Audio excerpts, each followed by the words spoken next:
ఈ రోజైతే నా డే అస్సలు బాగలేదు. ఎందుకో చెప్తాను, లాస్ట్ వరకు చూడండి.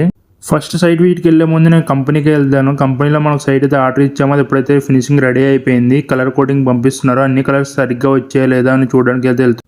కంపెనీకి అయితే వచ్చేసాను. నేను కంపెనీకి వచ్చేటప్పటికే మన వాళ్ళందరూ బయట పెట్టారు. నేను రాబోతుకే మా పర్సన్స్ అందరూ సైట్ బయట పెట్టి చెకింగ్ అయితే చేస్తున్నారు, ఫినిషింగ్ ఎలా వచ్చిందని. నేను 1-2 సార్లు మళ్ళీ చెక్ చేసా, కలర్స్ అన్ని పర్ఫెక్ట్ గా వచ్చా లేదా అని. అంటే ఒక్కసారి కలర్ కోటింగ్ అయిందని చేంజ్ చేయడం చాలా కష్టం అనమాట. ఒక్కసారి కలర్ కోటింగ్ అయిందా చేంజ్ చేయడం చాలా అంటే చాలా కష్టం, మనకి చాలా ప్రాబ్లం అయిపోద్ది. అది చెక్ చేసుకున్న డైరెక్ట్గా మేడ్చల్ అయితే నేను వచ్చేసాను.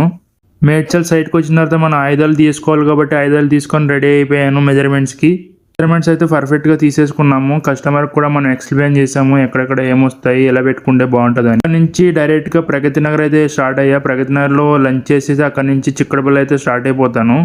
ఈ సైడ్ ఫస్ట్ టైం నేను ఫ్యాక్టరీకి అయితే ఇచ్చాను, ఎందుకంటే కస్టమర్ రిక్వైర్మెంట్ బట్టి నేను ఫ్యాక్టరీ ఫినిషింగ్ కావాలని ఫ్యాక్టరీకి అయితే పంపించి. మనం యాక్చువల్గా అయితే మొత్తం అంతా హ్యాండ్ మేడే చేపిస్తాము, ఎప్పుడు ఫ్యాక్టరీ ఫినిషింగ్ లేదు. ఫస్ట్ టైం అయితే ఇచ్చాను. ఎలాగొచ్చింది ఏంటి ఫినిషింగ్ చెక్ చేయడానికి అయితే ఈ సైట్కి వచ్చా. నేను అనుకున్న దానికంటే సూపర్ వచ్చింది ఫినిషింగ్. నెక్స్ట్ టైం కూడా నేను అంతా ఫ్యాక్టరీ మేడే చేపిద్దామని నేనైతే ఫిక్స్ అయిపోయాను. అక్కడ సైట్ విజిట్ అయిపోయిన తర్వాత నేను ఇంటికి అయితే రిటర్న్ అయిపోయిన దారిలో నా బండి అయితే నాకు హ్యాండ్ ఇచ్చేసింది. అయితే ఆగిపోయింది, ఎందుకని చూస్తుంటే ఇక్కడ సింబల్ అయితే వచ్చింది, సింబల్ కనిపిస్తుంది కదా. సింబల్ వచ్చిన వాళ్ళ బైక్ అయితే మొత్తం ఆగిపోయింది. నా బైక్ ఫుల్ ట్యాంక్ చేయించాను ఇందాక జస్ట్ అరగంట ముందు. స్టార్ట్ అవ్వకపోతే మెకానిక్ సెట్ కి అయితే తీసుకొచ్చా. మెకానిక్ అని చూసి అన్న ఇది షోరూమ్ కి పట్టుకెళ్ళి అయితే ఏమీ లేక మా బ్రదర్ కి అయితే ఫోన్ చేశాను. అమ్మడైతే బైక్ తీసుకుని వచ్చాడు. మా బైక్ కట్టేసి నేను ఇంటికి అయితే తీసుకెళ్ళి లైక్ చేసి ఫాలో కొట్టండి, నా పేజ్ అయితే ఫాలో